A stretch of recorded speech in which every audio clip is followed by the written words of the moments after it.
ഈ വാർത്താ മണിക്കൂറിലെ പ്രധാന റിപ്പോർട്ടുകളുമായി വാർത്താമഴ ആരംഭിക്കുന്നു. ഞാൻ എസ് വിജയകുമാർ. ആന എഴുന്നള്ളിപ്പിൽ ദേവസ്വങ്ങൾക്ക് ആശ്വാസം. ആന എഴുന്നള്ളിപ്പുമായി ബന്ധപ്പെട്ട ഹൈക്കോടതി മാർഗരേഖ സുപ്രീം കോടതി സ്റ്റേ ചെയ്തു. ഹൈക്കോടതി ഉത്തരവ് പ്രായോഗികമായി തോന്നുന്നില്ല എന്ന് സുപ്രീം കോടതി നിരീക്ഷിച്ചു. നിലവിലുള്ള ചട്ടങ്ങൾ പാലിച്ച് ആന എഴുന്നള്ളിപ്പ് നടത്താമെന്ന് സുപ്രീം കോടതി വ്യക്തമാക്കി. സുപ്രീം കോടതി ഉത്തരവിനെ ദേവസ്വങ്ങൾ സ്വാഗതം ചെയ്തു. ദേവസ്വങ്ങൾക്ക് വളരെയധികം ആശ്വാസമായി.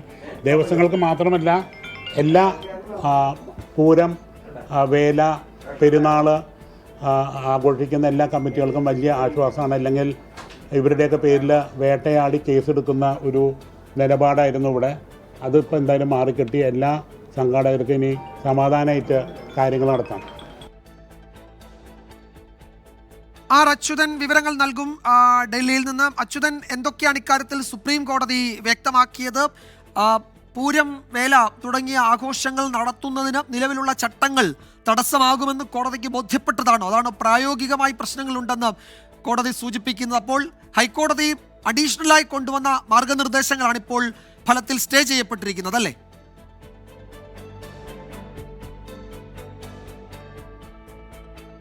തീർച്ചയായിട്ടും വിജയകുമാർ, ഹൈക്കോടതി ഈ വിഷയവുമായി ബന്ധപ്പെട്ട് മുന്നോട്ട് വെച്ച മാർഗനിർദ്ദേശങ്ങൾക്കാണ് സുപ്രീം കോടതി ഇപ്പോൾ സ്റ്റേ നൽകിയിരിക്കുന്നത്. മറിച്ച് ആ പഴയ നിബന്ധനകൾ, അതായത് ഈ തൃശ്ശൂർ പൂര നടത്തിപ്പുമായി ബന്ധപ്പെട്ടതും ആന എഴുന്നള്ളിപ്പുമായി ബന്ധപ്പെട്ട പഴയ നിബന്ധനകൾ അത് പാലിക്കണമെന്നുള്ള നിർദ്ദേശവും ദേവസ്വങ്ങൾക്ക് നൽകിയിട്ടുണ്ട്. ഇന്ന് ഹർജി പരിഗണിച്ച ഘട്ടത്തിൽ ഹർജിക്കാർക്ക് വേണ്ടി ഹാജരായ കപിൽ സിബൽ ചൂണ്ടിക്കാട്ടിയത് ഒരു ദിവസത്തെ ആഘോഷമാണ്. ആ ഒരു ദിവസം മാത്രമാണ് ഈ ആനകളെ പങ്കെടുപ്പിക്കുന്നത്. മാത്രമല്ല, ഈ 3 മീറ്റർ അകലത്തിൽ ആനകളെ നിർത്താൻ കഴിയില്ല എന്നുള്ളത് കൂടി ചൂണ്ടിക്കാട്ടി. അത് ഈ സ്ഥലം ഉൾപ്പെടെയുള്ള കാര്യങ്ങളും ഒപ്പം തന്നെ ഈ ആൾക്കൂട്ടവും ചൂണ്ടിക്കാട്ടിയാണ് ഈ 3 മീറ്റർ അകലത്തിൽ ആനകളെ നിർത്താൻ കഴിയില്ല എന്ന് കപിൽ സിബൽ ചൂണ്ടിക്കാട്ടിയത്.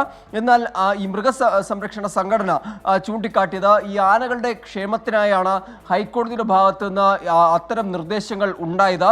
ആനകളെ പരിപാലിക്കുന്ന രീതി അത് വളരെ ക്രൂരമാണ്. ഇത്തരം സമയങ്ങളിൽ, അതായത് ഉത്സവങ്ങളിൽ ആനകളെ എഴുന്നള്ളിക്കുമ്പോൾ അവർ നേരിടുന്ന ഒരുപാട് ദുരിതങ്ങളുണ്ട്. ആഹാരം, വെള്ളം ഉൾപ്പെടെയുള്ളവ നൽകാതിരിക്കുന്ന സാഹചര്യങ്ങൾ, ദീർഘനേരം ഈ ചൂടേറിയ സമയത്ത് അങ്ങനെ നിർത്തുന്ന സാഹചര്യങ്ങൾ, നിരത്തിലൂടെ നടത്തുന്നത് ഉൾപ്പെടെയുള്ള കാര്യങ്ങൾ ചൂണ്ടിക്കാട്ടി പല ഉത്സവ സമയങ്ങളിലും ആന ഇടയുന്നതുമായി ബന്ധപ്പെട്ട സംഭവങ്ങളും ചൂണ്ടിക്കാട്ടുകയുണ്ടായി. എന്തായാലും അത്തരം കാര്യങ്ങളൊന്നും സുപ്രീം കോടതി മുഖവിലേക്ക് എടുത്തില്ല. മറിച്ച് ഈ ഹൈക്കോടതി മുന്നോട്ട് വെച്ച മാർഗനിർദ്ദേശങ്ങൾ അത് അപ്രായോഗികം എന്നാണ് സുപ്രീം കോടതി നിരീക്ഷിച്ചത്. പ്രത്യേകിച്ച് ഈ 3 മീറ്റർ അകലത്തിൽ നിർത്തുന്നത് ഉൾപ്പെടെയുള്ള കാര്യങ്ങൾ അതിൽ സുപ്രീം കോടതി ഒരു വിയോജിപ്പാണ് രേഖപ്പെടുത്തിയത്. മറിച്ച് ഈ നിലവിലുള്ള നിബന്ധനകൾ ദേവസ്വങ്ങൾ പാലിക്കണമെന്ന് സുപ്രീം കോടതി പറഞ്ഞു. ആ കാര്യത്തിൽ കപിൽ സിബൽ പറഞ്ഞത് ഇതുവരെയും തൃശ്ശൂർ പൂരവുമായി ബന്ധപ്പെട്ട അനിഷ്ട സംഭവങ്ങൾ ഉണ്ടായിട്ടില്ല.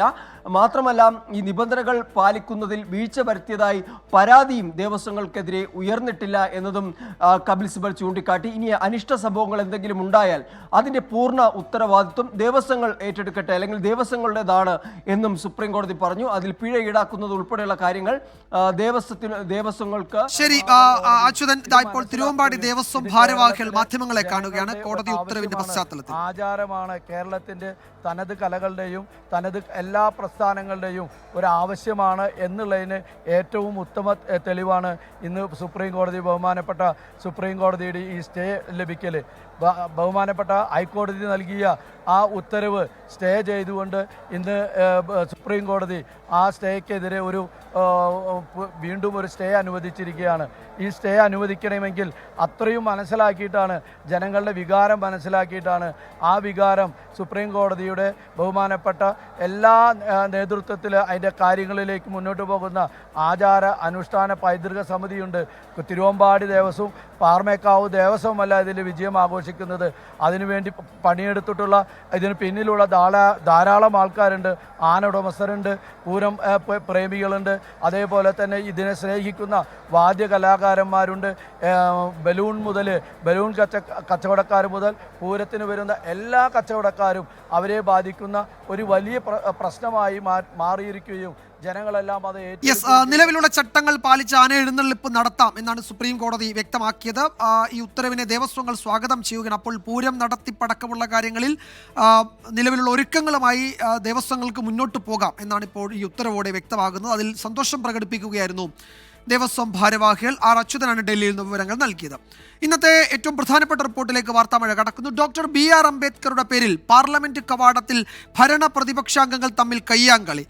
അംബേദ്കറുടെ ചിത്രവുമായി എത്തിയ ഇരുവിഭാഗം എംപിമാരും നേർക്കുനേർ മുദ്രാവാക്യം വിളിച്ചു. പിന്നാലെ ഉന്തും തള്ളുമുണ്ടായി. പാർലമെന്റ് കവാടം വേദിയായത് അസാധാരണ സംഭവങ്ങൾക്കാണ്.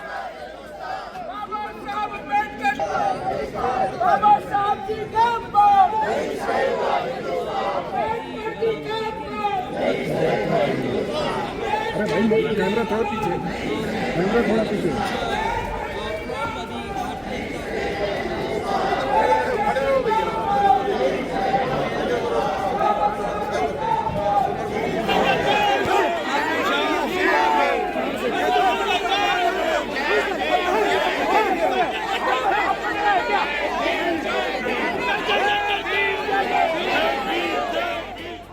പിടിച്ചു തള്ളിയെന്നും മർദ്ദിച്ചെന്നും പരസ്പരം ആരോപണവുമായി ഇരുവിഭാഗവും രംഗത്തെത്തി.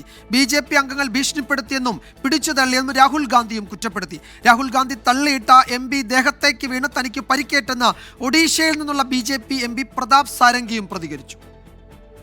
तो BJP के MP जो थे वो मुझे ऐसे रोकने की कोशिश कर रहे थे, धकेल रहे थे और मुझे धमका रहे थे, तो वो हुआ है। धमका मुक्की से हमें कुछ होता नहीं है, मगर ये एंट्रेंस है पार्लियामेंट और हमारा अधिकार है अंदर जाने का। और BJP के जो मेंबर्स हैं वो हमें अंदर जाने से रोक रहे हैं। जो इशू है कि ये कॉन्स्टिट्यूशन पर आक्रमण कर रहे हैं और जो अम्बेडकर जी की देखिए इस वक्त राहुल गांधी मीडिया से लंबा गैप में खड़ा हुआ था।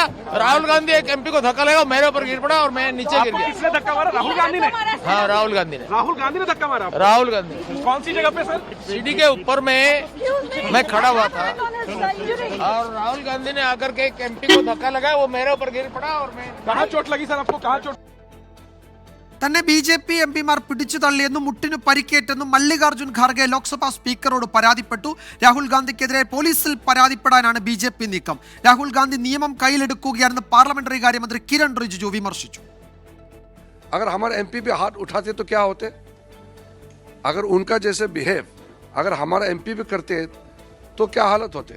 तो समझना चाहिए ये कोई यहाँ बॉक्सिंग खेलने का, कुश्ती लड़ने का यह अखाड़ा नहीं है। राहुल गांधी को लोकतंत्र में विश्वास रख करके ये सारा चीज़ें समझ में आना चाहिए। मैं ऐसा हरकत करने का जो राहुल गांधी ने आज जरूरत किया है इसको धिक्कार करता हूँ, इसको मैं खंडन करता हूँ। അതേസമയം വിവാദ പരാമർശത്തിൽ അമിത്ഷായുടെ രാജി ആവശ്യപ്പെട്ടുള്ള പ്രതിപക്ഷ ബഹളത്തിൽ പാർലമെന്റിന്റെ ഇരുസഭകളും 2 മണിവരെ നിർത്തിവെച്ചിരിക്കുകയാണ്. ബൽറാം നെടുങ്ങാടി വിവരങ്ങൾ നൽകും ഡൽഹിയിൽ നിന്ന്. ബൽറാം, അസാധാരണ സാഹചര്യം ആണ് പാർലമെന്റ് കവാടത്തിന് പുറത്ത് കണ്ടത്. സഭയ്ക്കകത്തും സമാന സാഹചര്യം തന്നെയാണ്. 2 മണിക്ക് ഇരുസഭകളും ചേരുന്നുണ്ട്. പ്രശ്നപരിഹാരത്തിന് കക്ഷി നേതാക്കളുടെ യോഗമോ അങ്ങനെ എന്തെങ്കിലും നടക്കാൻ സാധ്യതയുണ്ടോ? വിജയകുമാർ, നിലവിലെ സാഹചര്യത്തിൽ അത്തരത്തിൽ ഒരു സമവായ നീക്കത്തിനോ ചർച്ചകൾക്കോ ഉള്ള സാഹചര്യമില്ല എന്നുള്ളതാണ്. അത്രത്തോളം പരസ്പരം വീര്യത്തോടെ ഏറ്റുമുട്ടുകയാണ് ഭരണ പ്രതിപക്ഷ അംഗങ്ങൾ. ചരിത്രത്തിൽ ഒരിക്കലും കാണാത്ത തരത്തിലുള്ള രംഗങ്ങൾക്കാണ് ഇന്ന് പാർലമെന്റിന്റെ പ്രധാന പ്രവേശന കവാടമായ മഗർദ്വാർ സാക്ഷ്യം വഹിച്ചത്. കഴിഞ്ഞ 19 ദിവസമായി പ്രതിപക്ഷം വിവിധ വിഷയങ്ങൾ ഉന്നയിച്ച് മഗർദ്വാറിന് മുന്നിൽ പ്രതിഷേധിക്കുന്നുണ്ട്. ഇന്നലെയും ഇന്നും പ്രതിഷേധം പ്രഖ്യാപിച്ചത് അംബേദ്കറുമായി ബന്ധപ്പെട്ട ആഭ്യന്തരമന്ത്രിയുടെ വിവാദ പരാമർശവുമായി ബന്ധപ്പെട്ടാണ്. അംബേദ്കർ പ്രതിമയ്ക്ക് മുന്നിൽ നിന്നും ഒത്തുചേർന്ന് മുദ്രാവാക്യം വിളിച്ച് മഗർദ്വാറിലേക്ക് മാർച്ച് നടത്തുമെന്ന് പ്രതിപക്ഷം പ്രഖ്യാപിച്ചു. തൊട്ടു പിന്നാലെയാണ് BJPയും ഇന്ന് മഗർദ്വാറിന് മുന്നിൽ അംബേദ്കറിനെ അവഹേളിക്കുന്നത് കോൺഗ്രസ് ആണ് എന്ന് ആരോപിച്ചുകൊണ്ട് പ്രതിഷേധം പ്രഖ്യാപിച്ചത്. ഇരു കൂട്ടരും മുഖാമുഖം നിൽക്കുന്ന സാഹചര്യമുണ്ടായി. സഭ സമ്മേളിക്കുന്നതിന് നിമിഷങ്ങൾക്ക് മുമ്പ് അംഗങ്ങൾ സഭയിലേക്ക് കടക്കാൻ ശ്രമിക്കുന്ന ഘട്ടത്തിലാണ് ഈ ആരോപിക്കപ്പെടുന്ന സംഘർഷം, കയ്യാങ്കളിയും ഉണ്ടായത്. രാഹുൽ ഗാന്ധി പിടിച്ചു തള്ളിയതിനെ തുടർന്ന് ഒഡീഷയിൽ നിന്നും നിന്നുള്ള അംഗം ത്തിന് പരിക്കേറ്റു എന്ന BJP ആരോപിക്കുന്നു. പ്രതാപ് സാരംഗ് നിലവിൽ ചികിത്സ തേടിയിരിക്കുകയാണ് എന്നും മറ്റൊരംഗത്തെ ICUയിൽ പ്രവേശിപ്പിച്ചിരിക്കുകയാണ് എന്നുമാണ് BJP ആരോപിക്കുന്നത്. ഇത് പോലീസിൽ രാഹുൽ ഗാന്ധിക്കെതിരെ പരാതി നൽകുന്നത് അടക്കമുള്ള കാര്യങ്ങൾ BJP പരിഗണിക്കുന്നുണ്ട്. അതേസമയം സഭയിലേക്ക് പ്രവേശിക്കുന്നതിൽ നിന്നും തന്നെ തടഞ്ഞത് BJP അംഗങ്ങളാണ് എന്നാണ് രാഹുൽ ആരോപിക്കുന്നത്. തന്നെ ഭീഷണിപ്പെടുത്തിയെന്നും കയ്യേറ്റം ചെയ്യാൻ ശ്രമിച്ചുവെന്നും രാഹുൽ ആരോപിക്കുന്നു. ഒപ്പം തന്നെ ഈ വിഷയത്തിൽ തനിക്ക് പരിക്കേറ്റു, ശസ്ത്രക്രിയ കഴിഞ്ഞ് തന്റെ കാൽമുട്ടിന് പരിക്കേറ്റു ഈ ഉന്തിലും തള്ളിലും എന്നാണ് മല്ലികാർജ്ജുൻ ഖാർഗെ ആരോപിക്കുന്നത്. അദ്ദേഹം ലോക്സഭാ സ്പീക്കർ ഓം ബിർളയ്ക്ക് കത്ത് നൽകിയിരിക്കുന്നു. സംഭവത്തിൽ അന്വേഷണം നടത്തണമെന്നും നടപടിയെടുക്കണമെന്നുമാണ് അദ്ദേഹത്തിന്റെ ആവശ്യം. ഒപ്പം തന്നെ ആഭ്യന്തരമന്ത്രി അമിത്ഷായുടെ പരാമർശത്തിൽ രാജ്യസഭാ ചെയർമാന് അവകാശ ലംഘന നോട്ടീസും മല്ലികാർജ്ജുൻ ഖാർഗെ നൽകിയിട്ടുണ്ട്. സഭ വീണ്ടും സമ്മേളിക്കുമ്പോൾ ഈ ഒരു ഏറ്റുമുട്ടലിന് കൂടുതൽ ഊർജം നൽകുന്ന തരത്തിലുള്ള വിഷയങ്ങളാണ് ഈ കഴിഞ്ഞ മണിക്കൂറുകളിൽ സഭയ്ക്ക് അകത്തും പുറത്തും സംഭവിച്ചിരിക്കുന്നത്. വിജയകുമാർ. 2 മണിക്ക് അല്പസമയത്തിനകം ഇരുസഭകളും വീണ്ടും ചേരും. പ്രശ്നപരിഹാരത്തിനായി ഏതെങ്കിലും പുതിയ നിർദ്ദേശങ്ങൾ ഉയർന്നു വന്നിട്ടില്ല. അമിത്ഷാ മാപ്പ് പറയണം അല്ലെങ്കിൽ രാജിവെക്കണമെന്ന നിലപാടിൽ പ്രതിപക്ഷം ഉറച്ചു നിൽക്കുകയാണ്. നിലപാടിൽ ഏതെങ്കിലും തരത്തിൽ അയവ് വരുത്താൻ BJP നേതൃത്വവും തീരുമാനിച്ചതായി സൂചനകളില്ല. പാർലമെന്റിനകത്തും പുറത്തും നാടകീയ സംഭവങ്ങളാണ് കഴിഞ്ഞ മണിക്കൂറുകളിൽ അരങ്ങേറിയത്. ബൽറാം നെടുങ്ങാടിയാണ് വിവരങ്ങൾ നൽകിയത്. പത്തനംതിട്ട കൂടൽ മുറിഞ്ഞകല്ല് വാഹനാപകടത്തിൽ മരിച്ച 4 പേർക്കും വിട നൽകുകയാണ് ജന്മനാട്. പൂങ്കാവ് സെയിന്റ് മേരീസ് കത്തോലിക്ക പള്ളിയിലാണ് മത്തായി ഈപ്പൻ, മകൻ നിഖിൽ ഈപ്പൻ മത്തായി, ഭാര്യ അനു ബിജു, അനുവിന്റെ പിതാവ് ബിജു പി ജോർജ് എന്നിവരുടെ സംസ്കാര ചടങ്ങുകൾ നടക്കുന്നത്. പൂങ്കാവ് സെന്റ് മേരീസ് പള്ളിയിൽ നിന്നും ശ്രീജിത്ത് ശ്രീകുമാരൻ വിവരങ്ങൾ നൽകും. സംസ്കാര ചടങ്ങുകൾ ഇപ്പോൾ തുടരുകയാണ്.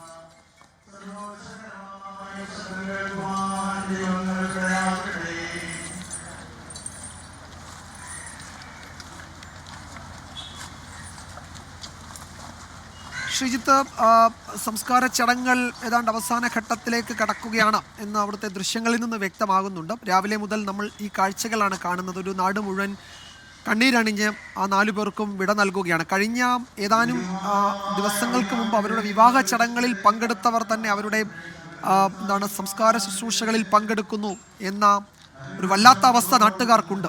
ശ്രീജിത്ത്, എന്തൊക്കെയാണ് മറ്റു വിവരങ്ങൾ? നമ്മൾ അന്ന് തന്നെ സൂചിപ്പിച്ചിരുന്നു, വിവാഹം കഴിഞ്ഞ മാസം 30-നായിരുന്നു. അന്ന് ഇതുപോലെ ഒരു വലിയ ജനാവലി ഈ പ്രദേശത്തേക്ക് എത്തിച്ചേർന്നിരുന്നു. അത് വധൂവരന്മാർക്ക് നിഖിലിനും അനുവിനും ആശംസ നേരാനായിരുന്നു എങ്കിൽ, ആശീർവദിക്കാനായിരുന്നു എങ്കിൽ, ഇന്ന് അതേ വൈദികരും അതുപോലെ തന്നെ നാട്ടുകാരും ഉറ്റവരും ബന്ധുക്കളും ഒക്കെ എത്തിച്ചേർന്നിരിക്കുന്നത് അവസാനമായി അവർക്ക് വിട ചൊല്ലാനാണ്. വളരെ കണ്ണീരണിയിപ്പിക്കുന്ന കാഴ്ച തന്നെയാണ് ഇവിടെ നിന്ന് കാണാൻ കഴിയുന്നത്. രാവിലെ ആദ്യം കൊണ്ടുപോയത് ബിജു ജോർജിന്റെ, അനുവിന്റെ അച്ഛന്റെ മൃതദേഹവും അനുവിന്റെ മൃതദേഹവും നിഖിലിന്റെ മൃതദേഹവും നേരെ കൊണ്ടുപോയത് തൊട്ടടുത്ത വീട്ടിലേക്കാണ്, ബിജു ജോർജിന്റെ വീട്ടിലേക്കാണ്. ബിജു ജോർജിന്റെ വീട്ടിൽ ഒരു അരമണിക്കൂർ നേരം മാത്രമേ ആ മൃതദേഹങ്ങൾ കിടത്തിയുള്ളൂ. അതിനുശേഷം നേരെ പള്ളിയിലേക്ക് കൊണ്ടുവന്നു. മത്തായി ഈപ്പന്റെ മൃതദേഹം അതിനുശേഷം വീട്ടിലേക്ക് കൊണ്ടുപോയി തൊട്ടടുത്ത നിമിഷം തന്നെ പള്ളിയിലേക്ക് കൊണ്ടുവരുന്ന കാഴ്ചയായിരുന്നു കണ്ടത്. പള്ളിയിലായിരുന്നു പ്രധാനമായും ഒരു നാട് പൂർണ്ണമായി അന്തിമോപചാരം അർപ്പിക്കാൻ എത്തിയത്. പ്രമുഖ മതമേലധ്യക്ഷന്മാർ, അതുപോലെ തന്നെ ജനപ്രതിനിധികളടക്കം, AU ജനീഷ് കുമാർ MLA അടക്കം, ജില്ലാ പഞ്ചായത്ത് അംഗം റോബിൻ പീറ്റർ അടക്കമുള്ള മുഴുവൻ ആളുകളും ഇവിടേക്ക് എത്തിച്ചേർന്നിട്ടുണ്ട്. ജനീഷ് കുമാറും റോബിൻ പീറ്ററും ഒക്കെ ഇവിടെ തന്നെ തുടരുന്നുമുണ്ട്. എന്തായാലും വികാര നിർഭരമായി ഈ 4 പേർക്കും വിട ചൊല്ലുകയാണ്. മുറിഞ്ഞകല്ലിൽ വാഹനാപകടം ഇനി ഉണ്ടാകരുതേ എന്ന് പ്രാർത്ഥനകളോടുകൂടിയാണ് എല്ലാവരും ഈ നാട്ടിൽ ഈ പ്രദേശത്തേക്ക് എത്തിച്ചേർന്നിട്ടുള്ളത്. പക്ഷേ അപ്പോൾ ഈ സംസ്കാര ചടങ്ങുകൾ പുരോഗമിക്കുന്ന സമയത്തും ഒരു വാഹനാപകടം കൂടി ആ പ്രദേശത്ത് നിന്ന് റിപ്പോർട്ട് ചെയ്തിട്ടുണ്ട്. ഒരു അയ്യപ്പ തീർത്ഥാടകന്റെ വാഹനം ലോറിയിൽ ഇടിക്കുകയായിരുന്നു. പരിക്കുണ്ട് എന്നാണ് വിവരം. അതൊക്കെ തന്നെ ഏറ്റവും വേദനാജനകമായ കാര്യം തന്നെയാണ്. എന്തായാലും സംസ്കാര ചടങ്ങുകൾ അല്പസമയത്തിനകം തന്നെ പൂർത്തിയാക്കും. വിജയകുമാർ. ശ്രീജിത്താണ് വിവരങ്ങൾ നൽകിയത്. ഇന്നലെ ഈ നിൽക്കുന്ന പല ആളുകളും കഴിഞ്ഞ മാസം അവരുടെ വിവാഹ ചടങ്ങിൽ പങ്കെടുത്ത് വധൂവരന്മാരെ ആശീർവദിച്ച് ആശംസകളൊക്കെ നേർന്നു പോയവരാണ്. അവരാണിപ്പോൾ ഈ സംസ്കാര ചടങ്ങുകളിൽ പങ്കെടുക്കേണ്ടി വരുന്നത്. വല്ലാത്തൊരവസ്ഥയാണ്. ശ്രീജിത്ത് സൂചിപ്പിച്ചതുപോലെ മുറിഞ്ഞകല്ലിൽ തുടർച്ചയായ 2ാം ദിവസവും ഈ അപകടത്തിന് ശേഷം ഇന്നലെയും ഒരു അപകടമുണ്ടായി. ഇന്നും അവിടെ ഒരു അപകടമുണ്ടായി, ഏതാണ്ട് അതേ സ്ഥലത്ത് തന്നെ. അപ്പോൾ ഇപ്പോൾ നടക്കുന്ന പരിശോധനകളുടെയൊക്കെ ഭാഗമായി അടിയന്തരമായ പരിശോധന നടക്കേണ്ട ഒരു സ്ഥലമാണ് ഈ മുറിഞ്ഞകല്ല് എന്നുകൂടി ഈ സംഭവങ്ങൾ വ്യക്തമാക്കുന്നുണ്ട്. നമ്മൾ മറ്റൊരു റിപ്പോർട്ടിലേക്ക് കടക്കുകയാണ്. കൊച്ചി വെണ്ണലയിൽ അമ്മയുടെ മൃതദേഹം ആരും അറിയാതെ മുറ്റത്ത് കുഴിച്ചിട്ടു മകൻ. വെണ്ണല സ്വദേശി 70 വയസ്സുള്ള അല്ലിയാണ് മരിച്ചത്. അമ്മ മരിച്ച ശേഷം കുഴിച്ചിട്ടതാണ് എന്ന് മകൻ പ്രദീപ് പോലീസിന് മൊഴി നൽകിയിട്ടുണ്ട്. മകൻ പ്രദീപ് പോലീസ് കസ്റ്റഡിയിലാണിപ്പോൾ. ഇന്ന് പുലർച്ചെ വെണ്ണല സെന്റ് മാത്യൂസ് ചർച്ച് റോഡിലെ നെടിയാറ്റിൽ എന്ന വീട്ടിലാണ് സംഭവം. 48-കാരനായ പ്രദീപ് വീടിന്റെ മുറ്റത്ത് കുഴിയെടുത്ത് മൃതദേഹം അവിടെ കുഴിച്ചിടുകയായിരുന്നു. നാട്ടുകാരുടെ ശ്രദ്ധയിൽപ്പെട്ടതിനെ തുടർന്ന് അവരാണ് പോലീസിൽ വിവരമറിയിച്ചത്. പാലാരിവട്ടം പോലീസ് സ്ഥലത്തെത്തി പ്രദീപിനെ കസ്റ്റഡിയിലെടുത്തു. ഈ സമയം പ്രദീപ് മദ്യലഹരിയിലായിരുന്നു. മാതാവ് മരിച്ചു, അപ്പോൾ കുഴിച്ചിട്ടു എന്ന് മാത്രമാണ് പോലീസിനോട് പ്രദീപ് നൽകിയ മറുപടി.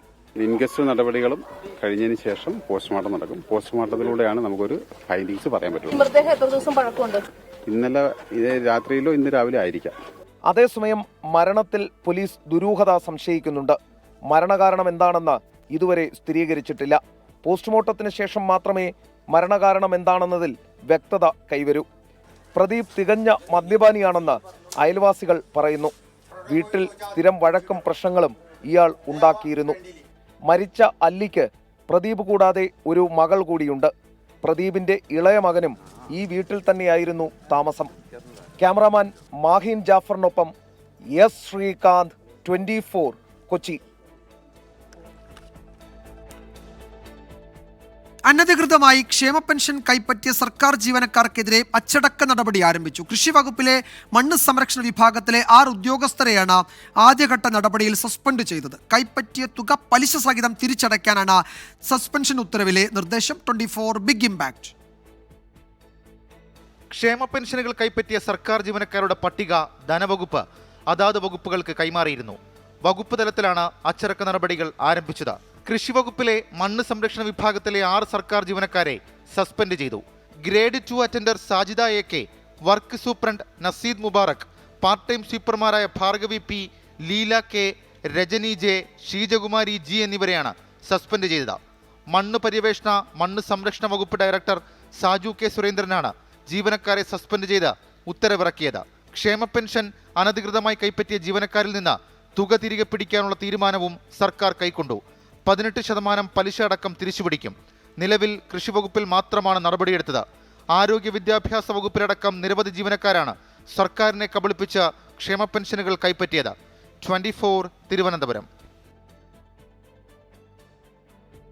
മറ്റൊരു പ്രധാന റിപ്പോർട്ടിലേക്ക്. എറണാകുളം ഉദയംപേരൂരിൽ സ്കൂൾ കെട്ടിടം ഇടിഞ്ഞു വീണു. കണ്ടനാട് JBS സ്കൂളിലെ അങ്കണവാടി പ്രവർത്തിക്കുന്ന കെട്ടിടമാണ് ഇടിഞ്ഞു വീണത്. അപകട സമയത്ത് കുട്ടികളില്ലാതിരുന്നതിനാൽ വലിയ അപകടമാണ് ഒഴിവായത്. ഈ കെട്ടിടത്തിന്റെ അപകടാവസ്ഥ 24 നേരത്തെ പുറത്തു കൊണ്ടുവന്നിരുന്നു. സ്കൂൾ കെട്ടിടത്തിന്റെ ശോചനീയാവസ്ഥയെപ്പറ്റി പഞ്ചായത്ത് അധികൃതർ അറിയിച്ചിട്ടില്ല എന്നാണ് K ബാബു MLA യുടെ പ്രതികരണം. YS അഭിനന്ദ് കൊച്ചിയിൽ നിന്ന് കൂടുതൽ വിവരങ്ങൾ നൽകും. അഭിനന്ദ്, വലിയൊരു അപകടം ഒഴിവായിരിക്കുകയാണ്. ആ സമയത്ത് അവിടെ കുട്ടികളൊന്നും ഉണ്ടായിരുന്നില്ല, അതുകൊണ്ട് വലിയ അപകടം ഒഴിവായി. ഇതിൽ നമ്മൾ ഈ കെട്ടിടത്തിൻ്റെ ശോചനീയ അവസ്ഥയൊക്കെ നാട്ടുകാരോട് പറഞ്ഞതാണ്, അധികൃതരുടെ ശ്രദ്ധയിൽ കൊണ്ടുവന്നതാണ്. പക്ഷേ എന്നിട്ടും അതിന് പരിഹാരമൊന്നും ഉണ്ടായില്ല. ഇപ്പോൾ ഈ നിലയിൽ കാര്യങ്ങൾ റിപ്പോർട്ട് ചെയ്യേണ്ടി വരുന്നു. എന്താണ് പഞ്ചായത്തിൻ്റെയും MLA യുടെയും ഒക്കെ പ്രതികരണം?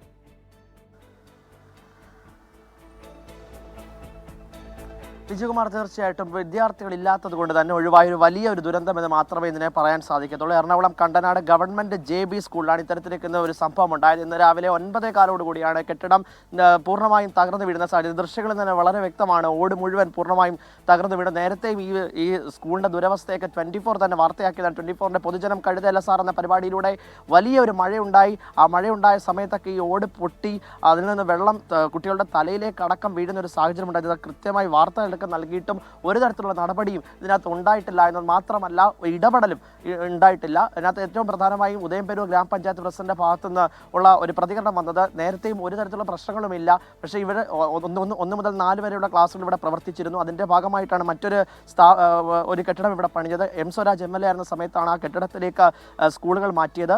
ഇപ്പോൾ പ്രീ പ്രൈമറി വിഭാഗം അംഗൻവാടി മാത്രമാണ് ഇവിടെ പ്രവർത്തിക്കുന്നത്. ഏതാണ്ട് 12 വിദ്യാർത്ഥികളാണ് ഇവിടെ ഉള്ളത്. ഇവർ 9:30 സാധാരണയായി ഇവിടെ എത്തുന്നത്. അതുകൊണ്ട് മാത്രമാണ് വലിയൊരു ദുരന്തം ഒഴിവായത്. നേരത്തെ എത്തുന്ന ഒരു വിദ്യാർത്ഥി ഇവിടെ എത്തിയില്ല. പക്ഷേ ആ സമയത്ത് തന്നെ ഇപ്പോഴും ആ നടുക്കം മാറാതെ ആ ഹെൽപ്പറും അംഗൻവാടി പ്രവർത്തിച്ചുകൊണ്ടിരുന്ന അംഗൻവാടിയുടെ വർക്കറും ഹെൽപ്പറും ഒപ്പം തന്നെ ടീച്ചർ ഇപ്പോൾ നമ്മളോടൊപ്പം ചേരുകയാണ്. 24 ചേരുന്നു. വലിയൊരു പ്രതിസന്ധിയാണ് യഥാർത്ഥത്തിൽ ഉണ്ടായത്. നേരത്തെ നിങ്ങൾ ഒരുപാട് പരാതി ഇട്ടിട്ടും ഒരു തരത്തിലുള്ള നടപടി ഉണ്ടായില്ല എന്ന് മാത്രമല്ല, നേരത്തെ നമ്മൾ ഇവിടെ ഉണ്ടാകുന്ന എല്ലാ കാര്യങ്ങളും അപ്പോഴപ്പോൾ അറിയിക്കാറുണ്ട്. അപ്പോൾ അവർ വന്ന് നോക്കാൻ വേറെ പ്രശ്നമില്ലല്ലോ. പിന്നെ നമുക്കിത് ഫിറ്റ്നസ് കിട്ടിയതാണ്. നമുക്ക് എന്ന് നോക്കി ഫിറ്റ്നസ്സാണെന്നാണ് പറഞ്ഞത്. പക്ഷേ പലപ്പോഴും ഇതിന് അതിദാരുണമായ അന്ത്യമാണ്. അത് ഫ്രണ്ടിൽ തന്നെ ഓടൊക്കെ പൊട്ടി അങ്ങനെയൊക്കെ അതിരിപ്പുണ്ട്. പിന്നെ ഇവിടെ കുടുംബശ്രീ മീറ്റിംഗ്, ഗ്രാമസഭ മീറ്റിംഗ്, അല്ലാതായ മീറ്റിങ്ങുകളൊക്കെ കൂടുന്നതാണ്. ഞങ്ങളുടെ എല്ലാ കുട്ടികളും കറക്റ്റായിട്ട് വരുന്ന കുട്ടികളാണ്. ഇന്നൊരു കുട്ടി വൈകി വന്നു. തീർച്ചയായിട്ടും അത് തന്നെയാണ് വിജയകുമാർ പറയുന്നത്. കാര്യം ഇവിടെ ഗർഭിണികൾ ഒപ്പം തന്നെ മറ്റ് വിദ്യാർത്ഥികളടക്കം കൗമാരപ്രായക്കാരായ വിദ്യാർത്ഥികൾ എല്ലാ ദിവസവും തന്നെ ഇവിടെ എത്തി. അംഗൻവാടിയാണ് പ്രവർത്തിക്കുന്നത്. അതുകൊണ്ട് തന്നെ കൂടുതൽ ആളുകൾ ഇവിടെ സേവനങ്ങൾക്കായി എത്തുന്നു. അവരെയൊക്കെ തന്നെ വലിയ രീതിയിലുള്ള അപകടത്തിലേക്ക് തള്ളിവിടുന്ന ഒരു സാഹചര്യം ഉണ്ടായപ്പോൾ പോലും പഞ്ചായത്ത് അധികൃതരോ MLA ഇടപെട്ടില്ല. MLA നൽകുന്ന വിശദീകരണം നേരത്തെ ഈ കാര്യമൊന്ന് അറിയിച്ചിരുന്നുവെങ്കിൽ കൃത്യമായ ഇടപെടൽ ഉണ്ടാകുമായിരുന്നു. നമുക്കറിയാം സർക്കാരിൻ്റെ ഏറ്റവും പ്രധാനപ്പെട്ട പദ്ധതിയാണ് പൊതുവിദ്യാഭ്യാസ സംരക്ഷണ യജ്ഞം. ആ പദ്ധതി അത് വലിയ രീതിയിൽ തന്നെ കൊട്ടിഘോഷിക്കപ്പെടുന്ന സാഹചര്യത്തിലാണ് എറണാകുളം പോലൊരു ജില്ലയിൽ, ഉദയംപേരൂർ പോലൊരു സ്ഥലത്ത് ഒരു നടപടിയുമില്ലാതെ ദുരന്തത്തിലേക്ക് പോകുന്ന ഒരു സാഹചര്യം ഉണ്ടാകുന്നത്. തീർച്ചയായിട്ടും ഉടനടി നടപടിയില്ലെങ്കിൽ പ്രതിഷേധമടക്കം സംഘടിപ്പിക്കാൻ ജനങ്ങളും ഇവിടെയുള്ള നാട്ടുകാരും തീരുമാനിക്കുന്നുണ്ട്. വിജയകുമാർ. യെസ്, അതിലേറ്റവും കൗതുകം ഇപ്പോൾ അഭിനന്ദ് പറഞ്ഞതുപോലെ തന്നെ ഫിറ്റ്നസ് സർട്ടിഫിക്കറ്റ് നൽകിയതിൽ പ്രശ്നങ്ങളൊന്നുമില്ല, കെട്ടിടം പരിശോധിച്ചിട്ട് അതിൽ പ്രശ്നങ്ങളൊന്നുമില്ല എന്ന് എഴുതി കൊടുത്തു എന്നുള്ളതാണ്. അപ്പോൾ എത്ര ഗൗരവത്തോടെ ആ വിഷയത്തിൽ ഈ പരിശോധനാ സമയത്തൊക്കെ ഇടപെട്ടു എന്നത് നമുക്ക് വിലയിരുത്താൻ കഴിയുന്നതേ ഉള്ളൂ. അപ്പോൾ ക്ഷണിച്ചു വരുത്തിയ ഒരു അപകടം എന്ന് വേണമെങ്കിൽ പറയാം. ഭാഗ്യത്തിന് കുട്ടികൾ അവിടെ ഉണ്ടായിരുന്നില്ല, അതുകൊണ്ട് വലിയ ദുരന്തം ഒഴിവായി എന്ന് നമ്മൾ സാധാരണഗതിയിൽ പറയുന്നത് അക്ഷരാർത്ഥത്തിൽ ശരിവെക്കുകയാണ്. ഇവിടെ ഒരു പ്രധാന വാർത്ത ഇപ്പോൾ വരുന്നത് BJP മുൻ വയനാട് ജില്ലാ പ്രസിഡന്റ് KP മധു കോൺഗ്രസിൽ ചേരുമെന്നുള്ളതാണ്. DCC ഓഫീസിൽ അംഗത്വം എടുക്കും. അല്പസമയം മുമ്പ് കാര്യം അറിയിച്ചിട്ടുണ്ട്. നേരത്തെ BJPയിൽ നിന്ന് KP മധു നേതൃത്വത്തെയൊക്കെ വിമർശിച്ചുകൊണ്ട് രാജിവെക്കുകയും ചെയ്തിരുന്നു. കോൺഗ്രസിലേക്ക് പോകും എന്നിപ്പോഴത്തെ ഔദ്യോഗികമായി അറിയിക്കുകയാണ്. പാർലമെന്റ് കവാടത്തിന് സമീപത്ത് നടന്ന പ്രതിഷേധം സംഘർഷത്തിൽ കലാശിച്ച പശ്ചാത്തലത്തിൽ പ്രതിപക്ഷത്തിന്റെ പ്രതിഷേധം സംബന്ധിച്ച് വിവരങ്ങൾ വരുന്നുണ്ട്. സ്പീക്കർക്ക് പ്രതിപക്ഷ MPമാർ പരാതി കൊടുത്തിട്ടുണ്ട്. രാഹുൽ ഗാന്ധിയെ ഭരണപക്ഷത്തെ 3 MPമാർ മർദ്ദിച്ചു എന്നാണ് പരാതിയിൽ പറയുന്നത്. പ്രതിപക്ഷ നേതാവിന് നൽകിയിട്ടുള്ള പ്രത്യേക അവകാശങ്ങളുടെ ലംഘനമാണ് ഈ നടപടി എന്ന വിമർശനമുണ്ട്. അതിൽ സ്പീക്കർ തുടർ നടപടികൾ സ്വീകരിക്കണമെന്ന് പ്രതിപക്ഷം ഇപ്പോൾ ആവശ്യപ്പെടുന്നു. മറുഭാഗത്ത് കയ്യാങ്കളിയിൽ പരിക്കേറ്റ BJP MPമാരുമായി പ്രധാനമന്ത്രി സംസാരിച്ചിട്ടുണ്ട്. ആശുപത്രിയിലുള്ള BJP MPമാരായ പ്രതാപ് സാരംഗി, മുകേഷ് രാജ്പുത് എന്നിവരുമായി ഫോണിൽ പ്രധാനമന്ത്രി സംസാരിച്ചു. പാർലമെന്ററി കാര്യമന്ത്രി പ്രധാനമന്ത്രിയുമായി കൂടിക്കാഴ്ച നടത്തി ഇക്കാര്യങ്ങൾ അറിയിക്കുകയും ചെയ്തിട്ടുണ്ട്. അപ്പോൾ അല്പസമയത്തിനകം പാർലമെന്റ് നടപടികൾ പുനരാരംഭിക്കാൻ പോവുകയാണ്. അതിനിടെയാണ് പുതിയ സംഭവങ്ങൾ. CMRL എക്സാലോജിക് പണമിടപാടുമായി ബന്ധപ്പെട്ട SFIO കണ്ടെത്തലിൽ മുഖ്യമന്ത്രി പിണറായി വിജയനെതിരെ ആരോപണം കടുപ്പിക്കുകയാണ് പ്രതിപക്ഷം. മുഖ്യമന്ത്രിയുടെ മകൾ വീണയുടെ എക്സാലോജിക് കമ്പനിയുമായി ബന്ധമുള്ള പ്രമുഖ വ്യക്തിയുമായി CMRL പണമിടപാട് നടത്തിയെന്ന SFIO കണ്ടെത്തലാണ് പ്രതിപക്ഷം ഇപ്പോൾ ആയുധമാക്കുന്നത്. ഏരിയ ജില്ലാ സമ്മേളന കാലത്ത് CPIM-നെ പ്രതിരോധത്തിലേക്ക് തള്ളിവിടുന്നതാണ് SFIO ഡൽഹി ഹൈക്കോടതിയിൽ അറിയിച്ചിരിക്കുന്ന വിവരങ്ങൾ. അന്വേഷണത്തിലെ കണ്ടെത്തലുകളിൽ ഗുരുതര സ്വഭാവത്തിലുള്ള കാര്യങ്ങൾ വെളിപ്പെട്ടതോടെ പ്രതിപക്ഷവും CPIM-നും സർക്കാരിനുമെതിരെ രംഗത്തെത്തി കഴിഞ്ഞു. ഈ മോണോസൈറ്റ് ഇവിടെ നിന്നും കൊള്ള ചെയ്യപ്പെട്ടിട്ടുണ്ടെങ്കിൽ അത് എങ്ങോട്ടേക്ക് പോയി എന്നുള്ളത് അന്വേഷിക്കേണ്ടിയിരിക്കുന്നു. അതിൻ്റെ ബാക്കിയാണോ ഈ തീവ്രവാദ സംഘടനകളുമായി ബന്ധപ്പെട്ട, ഞാൻ പറഞ്ഞല്ലോ, ബോംബ് നിർമ്മാണത്തിനൊക്കെ ഉപയോഗിക്കാവുന്ന ധാതുമണലാണ് നമുക്കിവിടെ നിന്നും മോഷ്ടിക്കപ്പെട്ടു എന്ന് ഞാൻ വിശ്വസിക്കുന്നു. നേരത്തെ ഉന്നയിച്ച ആരോപണങ്ങൾ ശരിവെക്കുന്നതാണ് SFIO റിപ്പോർട്ടിലൂടെ ഇപ്പോൾ പുറത്തു വരുന്നതെന്നും പ്രതിപക്ഷ നേതാക്കൾ ചൂണ്ടിക്കാട്ടുന്നുണ്ട്. എന്താണോ നമ്മൾ പറഞ്ഞത് അതിനെ പൂർണ്ണമായും ശരിവെക്കുന്ന അടിവരയിടുന്ന റിപ്പോർട്ട് അല്ലെങ്കിൽ സബ്മിഷനാണ് ഇന്നലെ ഉണ്ടായിട്ടുള്ളത്. ഞങ്ങൾ നേരത്തെ പറഞ്ഞിരുന്നു, ഈ കടലാസ് കമ്പനി വഴി കോടാനുകോടി കൈക്കൂലി വാങ്ങാനുള്ള അവസരമായി വാങ്ങിയിരുന്നു. അത് പിണറായി വിജയനിലേക്ക് തന്നെയാണ് എത്തുന്നത്. SFI അന്വേഷണവുമായി ബന്ധപ്പെട്ട വിവരങ്ങൾ പുറത്തു വന്നിട്ടും മുഖ്യമന്ത്രിയോ CPIM നേതൃത്വമോ ഇതുവരെ പ്രതികരിക്കാൻ തയ്യാറായിട്ടില്ല. 24 തിരുവനന്തപുരം. തിരുവനന്തപുരം വഞ്ചിയൂരിൽ റോഡ് അടച്ച് CPM ഏരിയ സമ്മേളനം നടത്തിയതിൽ വിചിത്ര ന്യായീകരണവുമായി പാർട്ടി പോളിറ്റ് ബ്യൂറോ അംഗം A വിജയരാഘവൻ. ഗതാഗതം തടസ്സപ്പെട്ടതിൽ എല്ലാവരും കൂടി കാറിൽ പോകേണ്ട കാര്യമുണ്ടോ? നടന്നു പോയാൽ പോരെ എന്നായിരുന്നു A വിജയരാഘവന്റെ ചോദ്യം. കാറുള്ളവർ കാറിൽ പോകുന്നത് പോലെ പാവപ്പെട്ടവർക്ക് ജാഥ നടത്താനും അവകാശം അനുവദിച്ചു നൽകണമെന്നും A വിജയരാഘവൻ ആവശ്യപ്പെട്ടു. പാർട്ടിയുടെ സമ്മേളനത്തിൽ ഇരിക്കുന്നത് ഞങ്ങളുടെ പാർട്ടിക്ക് ഒരു പോറലേൽക്കാതെ കാത്തു രക്ഷിക്കേണ്ടത് ഈ നാടിന്റെ ആവശ്യമാണെന്ന ഉറച്ച വിശ്വാസത്തോടെ ദുർബലരോടുള്ള പ്രതിബദ്ധതയിൽ പാർട്ടി പ്രവർത്തിക്കുക. അങ്ങനത്തെ കമ്മ്യൂണിസ്റ്റ് പാർട്ടിയുടെ സമ്മേളനത്തിന്റെ ആവശ്യമായ ചർച്ചയും കാര്യങ്ങളും ഒക്കെ നടക്കും. സഹിച്ചൂടാ, അയ്യോ റോട്ടൊക്കിൽ മാർസിസ്റ്റേര് പൊതുയോഗം വെച്ചു, കാറ് പോവാത്ത റോട്ടിൽ സ്റ്റേജ് കെട്ടി കുടുങ്ങിയില്ലേ മനുഷ്യൻ, എന്തൊരു ട്രാഫിക് ജാം. അല്ലെങ്കിൽ ഇവിടെ ട്രാഫിക് ജാം ഉണ്ടായില്ലേ? ഇപ്പൊ ഇന്ന് ഇവിടെ ഒരു ട്രാഫിക് ജാം ഉണ്ട് നമ്മളെ പൊതുയോഗത്തിൽ നിന്ന്. 10 കാറ് പോകാൻ എത്ര സ്ഥലം വേണമെന്ന് ആലോചിച്ച് നോക്കിയാൽ അത് ആരും പറയുന്നില്ല. ഇവരെല്ലാവരും കൂടി കാറ് പോകേണ്ട കാര്യമുണ്ട്, നടന്നു പോയപ്പോഴും. പാർട്ടിയുടെ സൂരജ് സജി വിവരങ്ങൾ നൽകും തൃശ്ശൂരിൽ നിന്നും. സൂരജ്, കഴിഞ്ഞ ദിവസം ഹൈക്കോടതി ഈ വിഷയത്തിലെടുത്ത നിലപാട് എന്താണ് എന്നും അതിൽ പോലീസ് കോടതിയിൽ കൊടുത്ത റിപ്പോർട്ട് എന്താണ് എന്നും അറിയാത്തയാളല്ല CPM-ന്റെ പോളിറ്റ് ബ്യൂറോ അംഗം, വളരെ പ്രധാനപ്പെട്ട ഒരു നേതാവ്. എന്തുകൊണ്ടാണ് അദ്ദേഹം ഈ വിഷയത്തിൽ ഇത്തരം വിചിത്ര ദുർബല ന്യായങ്ങൾ നിരത്തുന്നത് പാർട്ടി സമ്മേളന വേദിയിൽ? വിജയകുമാർ, ഹൈക്കോടതി അടക്കം ഈ വിഷയത്തിൽ കടുത്ത നിലപാടെടുക്കുമ്പോഴാണ് CPM-ന്റെ പോളിറ്റ് ബ്യൂറോ അംഗമായിട്ടുള്ള വിജയരാഘവൻ ഈ സംഭവത്തെ ന്യായീകരിച്ചുകൊണ്ട് രംഗത്തെത്തുന്നത്. തിരുവനന്തപുരത്ത് CPM റോഡ് കയ്യേറി വേദി നിർമ്മിക്കുകയും പിന്നീട് അവിടെ ഈ റോഡടക്കം അടച്ചിട്ടുകൊണ്ട് ഈ സമ്മേളനം നടത്തിയ സംഭവത്തിലാണ്, ഒരു വലിയ ഗതാഗതം സ്തംഭിച്ചുകൊണ്ട് നടത്തിയ സമ്മേളനത്തിലാണ് ഇപ്പോൾ വിചിത്ര ന്യായീകരണവുമായി വിജയരാഘവൻ രംഗത്തെത്തിയിരിക്കുന്നത്. കുന്നംകുളത്ത് നടന്ന CPM-ന്റെ ഏരിയ സമ്മേളനത്തിന്റെ ഭാഗമായുള്ള പൊതുസമ്മേളനത്തിലാണ് ഇത്തരത്തിൽ ന്യായീകരണം ഉയർത്തിയത്. എല്ലാവരും കൂടി എന്തിനാണ് ഈ കാറിൽ പോകേണ്ട കാര്യം എന്നാണ് അദ്ദേഹം ചോദിക്കുന്നത്. നടന്നു പോയാൽ പോരെ, കാറിൽ പോകാൻ അവകാശമുള്ളതുപോലെ തന്നെയാണ് ഈ ജാഥ നടത്തുന്നതിനുള്ള അവകാശവും എന്നുള്ളതാണ് പറയുന്നത്. പക്ഷെ അതിന് അദ്ദേഹം ഈ പാവപ്പെട്ടവർ എന്ന വാക്കുകൂടി കൂട്ടിച്ചേർക്കുകയാണ്. പ്രകടനം നടത്തുന്നതിനും പൊതുസമ്മേളനം നടത്തുന്നതിനും പാവപ്പെട്ടവർക്ക് അവകാശമുണ്ട്, പക്ഷേ അതുപോലെയല്ല കാറിൽ പോകാനുള്ളത്. എല്ലാവരും കൂടി ഒരു കാറിൽ പോകേണ്ട ആവശ്യമില്ല. 25 കാർ പോകുമ്പോൾ 25 പേർ മാത്രമാണ് പോകുന്നത്. അതോടൊപ്പം തന്നെ അദ്ദേഹത്തിന്റെ ഭാഗത്തു നിന്നൊരു വഴിവിട്ട പരാമർശം കൂടി ഉണ്ടായിട്ടുണ്ട്. അമ്മായിയമ്മയെ കാണാൻ പോകുന്നതിന് വരെ കാർ ഉപയോഗിക്കുന്ന ആളുകളുണ്ട്, സല്ലപിച്ച് വർത്താനം പറയുകയാണ് എന്ന് തുടങ്ങി ഈ സമ്മേളനത്തെ ന്യായീകരിക്കുന്ന തരത്തിലേക്ക്, അല്ലെങ്കിൽ ഈ റോഡ് കയ്യേറി വേദി നിർമ്മിച്ച സംഭവത്തെ അങ്ങേയറ്റം ന്യായീകരിക്കുന്ന ഒരു പ്രവൃത്തിയാണ് CPM-ന്റെ മുതിർന്ന നേതാവിന്റെ ഭാഗത്തു നിന്നുണ്ടായിരിക്കുന്നത്. വിജയകുമാർ, യെസ്, റോഡിൽ കുഴി ഉണ്ടാക്കിയാണോ പന്തലിട്ടത്? അങ്ങനെയാണെങ്കിൽ അത് വേറെ കേസാകുമെന്ന മുന്നറിയിപ്പ് കഴിഞ്ഞ ദിവസമാണ് ഹൈക്കോടതി നൽകിയത്. അതിനൊക്കെ തൊട്ടു പിന്നാലെയാണ് ഇത്തരം വിചിത്ര ന്യായീകരണവുമായി CPM-ന്റെ പോളിറ്റ് ബ്യൂറോ അംഗം ഈ വിഷയത്തിൽ രംഗത്ത് വന്നത്. സൂരജ് സജിയാണ് വിവരങ്ങൾ നൽകിയത് തൃശ്ശൂരിൽ നിന്ന്. വയനാട് കൂടൽക്കടവിൽ ആദിവാസി യുവാവിനെ കാറിൽ വലിച്ചിഴച്ച സംഭവത്തിൽ 2 പ്രതികൾ റിമാൻഡിലായി. പനമരം സ്വദേശികളായ വിഷ്ണു, നബീൽ കമർ എന്നിവരെയാണ് മാനന്തവാടി SC/ST പ്രത്യേക കോടതി റിമാൻഡ് ചെയ്തത്. സുർജിത്ത് അയ്യപ്പത്ത് വിവരങ്ങൾ നൽകും. വയനാട്ടിൽ നിന്ന് സുർജിത്ത്, എന്താണ് ഇക്കാര്യത്തിൽ പോലീസിന്റെ റിമാൻഡ് റിപ്പോർട്ടിലുള്ളത്? പ്രതികൾ അവർ ചെയ്ത കുറ്റകൃത്യം അത് സംബന്ധിച്ച പോലീസിന്റെ കോടതിയിലെ വിശദീകരണം എങ്ങനെയായിരുന്നു? വിജയകുമാർ, ഇതുമായി ബന്ധപ്പെട്ട് ദളിത് അട്രോസിറ്റി ആക്ട് അടക്കം ചുമത്തിക്കൊണ്ടാണ് ഇപ്പോൾ 2 പ്രതികളെയും റിമാൻഡ് ചെയ്തിരിക്കുന്നത്. മാത്രമല്ല വധശ്രമം അടക്കമുള്ള വകുപ്പുകൾ കൂടി ചുമത്തിയിട്ടുണ്ട്. മൊത്തം 4 പ്രതികളാണ് ഈ കേസിൽ ഉള്ളത്. നേരത്തെ അഭിരാം അർഷിദ് എന്നീ പ്രതികളെ പോലീസ് കോഴിക്കോട് നിന്ന് അറസ്റ്റ് ചെയ്തിരുന്നു. അതിന് പിന്നാലെയാണ് ഇന്നലെ വൈകിട്ടോടുകൂടി 2 പേരുടെ അറസ്റ്റ് കൂടി നടന്നിരിക്കുന്നത്. ഈ 2 പേരും വിഷ്ണു, അതോടൊപ്പം തന്നെ നബീൽ കമർ എന്നിവരാണ് അറസ്റ്റിലായിരിക്കുന്നത്. ഇവരെല്ലാം തന്നെ പനമരം സ്വദേശികളാണ്. നേരത്തെ അറസ്റ്റിലായവർ പച്ചിലക്കാട് സ്വദേശികളാണ്. ഇവരെല്ലാം സുഹൃത്തുക്കളുമാണ്. ഇവർ സംഘമായി കാറിൽ എത്തുകയും കൂടൽക്കടവ് എന്ന് പറയുന്ന പ്രദേശം ഈ കബനിപ്പുഴ, മാനന്തവാടി പുഴയും പനമരപ്പുഴയും ഒന്നായി കബനിപ്പുഴയാകുന്ന ആ പ്രദേശമാണ്, കുറുവാദ്വീപിനടുത്തുള്ള പ്രദേശമാണ്, ടൂറിസം പ്രദേശമാണ്. ആ മേഖലയിലേക്ക് എത്തുകയും ഇവർ കുളിക്കുകയും അവിടെ നിന്ന് ഇരുന്ന് മദ്യപിക്കുകയും ചെയ്തു. ഇതിനുശേഷം തിരിച്ചു പോകുമ്പോഴാണ് ഒരു കാർ സൈഡ് കൊടുക്കുന്നതുമായി ബന്ധപ്പെട്ട് വാക്കുതർക്കമുണ്ടായി. ആ വാക്കുതർക്കത്തിൽ അതേ തുടർന്ന് സംഘർഷത്തിന് വഴിമാറുന്ന ഘട്ടത്തിൽ നാട്ടുകാർ ഇടപെട്ടു. അങ്ങനെയാണ് ഈ ആദിവാസി വിഭാഗത്തിൽ ഉൾപ്പെട്ട മാതൻ അവിടേക്ക് വരുന്നത്. അദ്ദേഹം ഇവരുമായി സംസാരിച്ച ശേഷം അത് വലിയ രീതിയിൽ മറ്റൊരു വാക്കേറ്റമായി മാറുകയായിരുന്നു.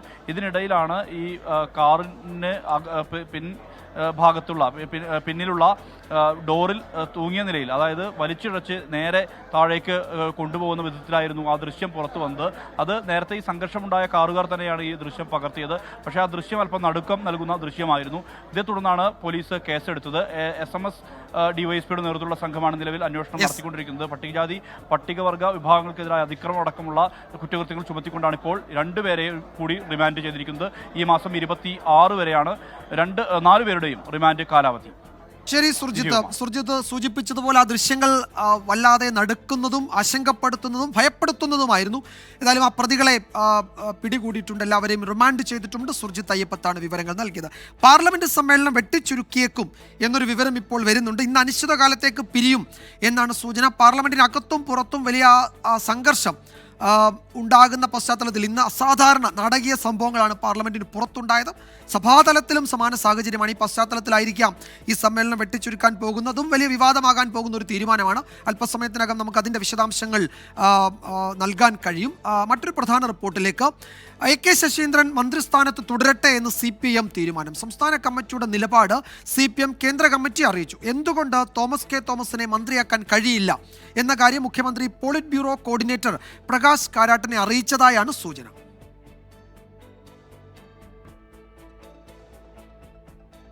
CPIM കേന്ദ്ര നേതൃത്വത്തിൽ സമ്മർദ്ദം ചെലുത്തി തോമസ് കെ തോമസിനെ മന്ത്രിസഭയിലെത്തിക്കാൻ NCP സംസ്ഥാന അധ്യക്ഷൻ PC ചാക്കോ കിണഞ്ഞു ശ്രമിക്കുകയാണ്. NCP ദേശീയ അധ്യക്ഷൻ ശരത് പവാർ അഭ്യർത്ഥിച്ചതനുസരിച്ച് PB coordinator Prakash Karat CPIM സംസ്ഥാന നേതൃത്വത്തോട് സംസാരിച്ചിരുന്നു. ഇതിനുള്ള മറുപടിയാണ് തോമസ് കെ തോമസിന്റെ വഴിയടച്ചുകൊണ്ടുള്ള തീരുമാനം വന്നത്. AK ശശീന്ദ്രനെ മാറ്റേണ്ടെന്ന നിലപാടാണ് പാർട്ടിക്കുള്ളതെന്ന് ദേശീയ നേതൃത്വത്തെ അറിയിച്ചു. ശശീന്ദ്രനെ മാറ്റുന്നത് ഗുണം ചെയ്യില്ലെന്നാണ് CPIM വിലയിരുത്തൽ. മന്ത്രിമാറ്റം ആവശ്യപ്പെട്ട് നേരത്തെ തന്നെ വന്നുകണ്ട NCP നേതൃത്വത്തോടും മുഖ്യമന്ത്രി ഈ നിലപാടാണ് വ്യക്തമാക്കിയത്. മന്ത്രിസ്ഥാനം ലഭിക്കാൻ ശരത് പവാർ വഴി പാർട്ടി ദേശീയ നേതൃത്വത്തിനുമേൽ സമ്മർദ്ദം ചെലുത്താൻ PC ചാക്കോ ശ്രമിച്ചതിൽ CPIM സംസ്ഥാന നേതൃത്വത്തിന് കടുത്ത അതൃപ്തിയുണ്ട്.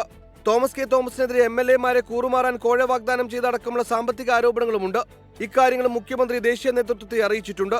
ഇതോടെ തോമസ് കെ തോമസിനെ മന്ത്രിയാക്കാനുള്ള PC ചാക്കോയുടെ നീക്കം പൊളിഞ്ഞിരിക്കുകയാണ്. ഇതിനോട് NCP നേതൃത്വം എങ്ങനെ പ്രതികരിക്കുമെന്നാണ് അറിയാനുള്ളത്.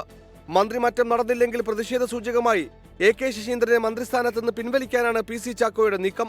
24 തിരുവനന്തപുരം. ചോദ്യപേപ്പർ ചോർച്ചാ വിവാദത്തിൽ അന്വേഷണം അധ്യാപകരിലേക്കും. ആരോപണ വിധേയരായ യൂട്യൂബ് ചാനൽ MS സൊല്യൂഷൻസുമായി സഹകരിച്ച എയ്ഡഡ് സ്കൂൾ അധ്യാപകരെ കേന്ദ്രീകരിച്ചാണ് ക്രൈംബ്രാഞ്ച് അന്വേഷണം. CPIM ബന്ധമുള്ള മാഫിയയാണ് ചോദ്യപേപ്പർ ചോർത്തുന്നതെന്നും ജുഡീഷ്യൽ അന്വേഷണം വേണമെന്നും കോൺഗ്രസ് ആവശ്യപ്പെട്ടു. ചോദ്യപേപ്പർ ചോർച്ചയിൽ അധ്യാപകർക്ക് പങ്കുണ്ട് എന്നാണ് ക്രൈംബ്രാഞ്ചിന് ലഭിച്ച വിവരം. ആരോപണ വിധേയരായ MS സൊല്യൂഷൻസിന്റെ ക്ലാസുകളുമായി സഹകരിച്ചിരുന്ന അധ്യാപകരെ കേന്ദ്രീകരിച്ചാണ് അന്വേഷണം. ഇവരുമായി സഹകരിച്ച സർക്കാർ എയ്ഡഡ് സ്കൂൾ അധ്യാപകരുടെ പട്ടിക തയ്യാറാക്കിയ ക്രൈംബ്രാഞ്ച് സംഘം ഉടൻ മൊഴി രേഖപ്പെടുത്തും. ചോദ്യപേപ്പർ ചോർച്ചയിൽ നേരത്തെ പരാതി നൽകിയ ചക്കാരക്കൽ ഹൈസ്കൂൾ അധികൃതരുടെ മൊഴി ക്രൈംബ്രാഞ്ച് ശേഖരിച്ചിട്ടുണ്ട്. MS സൊല്യൂഷൻസിനെ കൂടാതെ മറ്റു ചില ട്യൂഷൻ സ്ഥാപനങ്ങളുമായി ചില സർക്കാർ എയ്ഡഡ് അധ്യാപകർ സഹകരിക്കുന്നുണ്ട് എന്ന വിവരവും അന്വേഷണ സംഘത്തിന് ലഭിച്ചിട്ടുണ്ട്. MS സൊല്യൂഷൻസിന്റെ ക്ലാസുകളിൽ ലൈംഗിക ഉള്ളടക്കം ഉണ്ട് എന്ന പരാതിയിൽ പോലീസ് മെറ്റ കമ്പനിയിൽ നിന്ന് വിശദാംശങ്ങൾ തേടി. ചോദ്യപേപ്പർ ചോർച്ചയ്ക്ക് പിന്നിൽ CPIM ബന്ധമുള്ള വൻ സ്രാവുകളാണ് എന്നും ജുഡീഷ്യൽ അന്വേഷണം വേണമെന്നും കോൺഗ്രസ്. ഇതിനകത്തുള്ളത് CPM നേതാക്കളും CPM സഹയാത്രികരും CPM അനുകൂല ഉദ്യോഗസ്ഥരുമായി സഹകരിക്കും. CPM-ന്റെ നേതാവ് ആഭ്യന്തര ക്രിയാവർക്ക് ഈ ഗുരുതരമായ അന്വേഷണം നടത്താൻ ക്രൈംബ്രാഞ്ച്. ചോദ്യപേപ്പർ ചോർച്ചയിൽ പ്രതിഷേധിച്ച് MSF കോഴിക്കോട് DDE ഓഫീസിലേക്ക് നടത്തിയ മാർച്ചിൽ സംഘർഷം.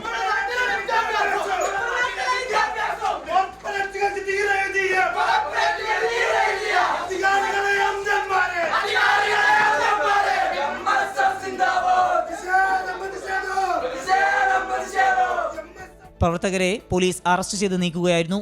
24 കോഴിക്കോട്.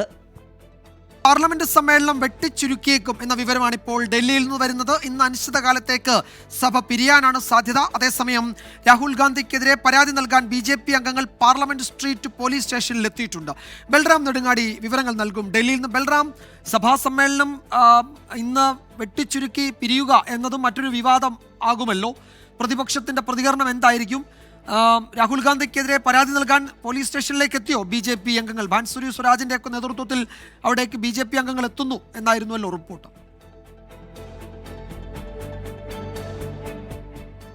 വിജയകുമാർ, ഇപ്പോൾ നിലവിൽ ഡൽഹിയിലെ പാർലമെന്റ് സ്ട്രീറ്റ് പോലീസ് സ്റ്റേഷനിലേക്ക് ബാൻസുരി സ്വരാജ്, അനുരാഗ് താക്കൂർ അടക്കമുള്ള നേതാക്കൾ എത്തിയിരിക്കുകയാണ്. രാഹുൽ ഗാന്ധിക്കെതിരെ ഇന്ന് പാർലമെന്റിന് സഭയ്ക്ക് പുറത്ത് നടന്ന കയ്യാങ്കളി സംബന്ധിച്ചുള്ള പരാതി നൽകുന്നതിന് വേണ്ടിയാണ് BJP നേതാക്കൾ എത്തിയിരിക്കുന്നത്. 3 പരാതികളായിരിക്കും ഈ വിഷയത്തിൽ നൽകുക എന്നാണ് BJP നേതാക്കളിൽ നിന്നും ലഭിക്കുന്ന വിവരം. രാഹുൽ ഗാന്ധി പിടിച്ചു തള്ളിയതിനെ തുടർന്ന് 2 പേർക്ക് പരിക്കേറ്റ് ആശുപത്രിയിൽ പ്രവേശിപ്പിച്ചിരിക്കുകയാണ്. ഈ ഒരു സാഹചര്യത്തിലാണ് രാഹുൽ ഗാന്ധിക്കെതിരെ പരാതി നൽകാൻ BJP തീരുമാനിച്ചിരിക്കുന്നതും. അല്പസമയത്തിനകം തന്നെ പരാതി ഔപചാരികമായി എഴുതി നൽകും രാഹുലിനെതിരെ.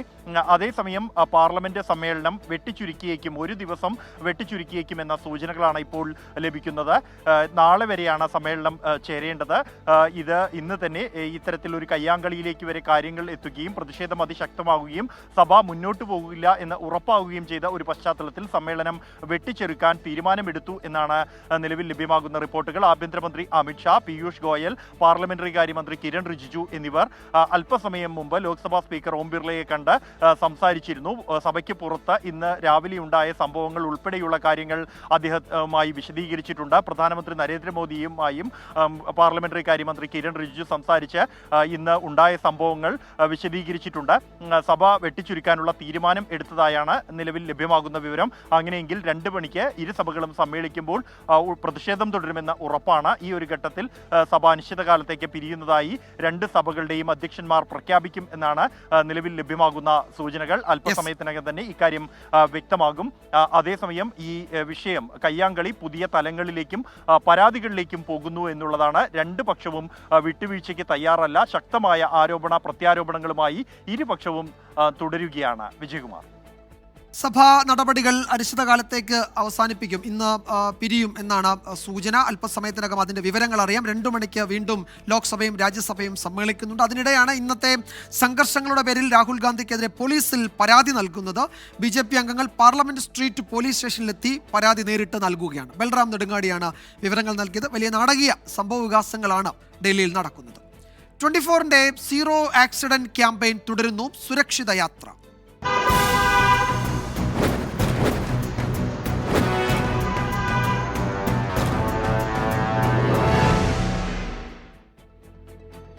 സംസ്ഥാനത്തെ ഗതാഗത നിയമ ലംഘനങ്ങൾ നിയന്ത്രിക്കാൻ എൻഫോഴ്സ്മെന്റ് സംവിധാനങ്ങൾക്ക് പരിമിതിയുണ്ടെന്ന് മോട്ടോർ വാഹന വകുപ്പ് ഉദ്യോഗസ്ഥരുടെ സംഘടന.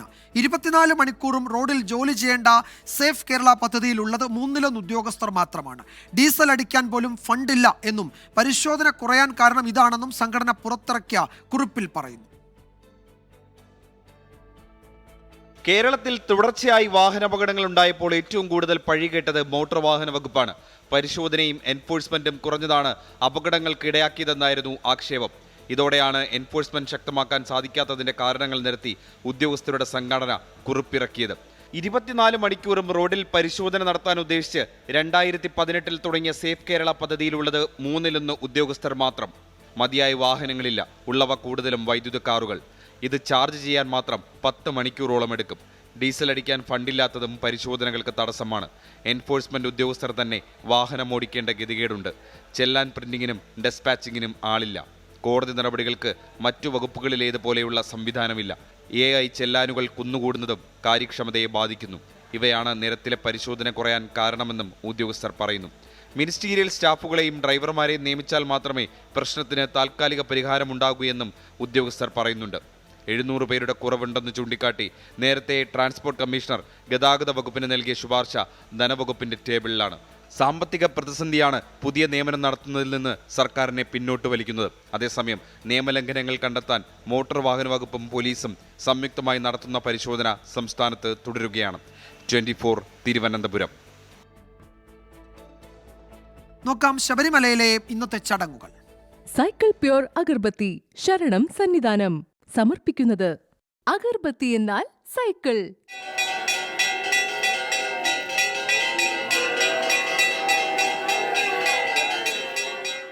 BLM housing cooperative society limited ശബരിമലയിലെ ചടങ്ങുകൾ സമർപ്പിക്കുന്നത് Bharat Lajna multi state housing cooperative society limited.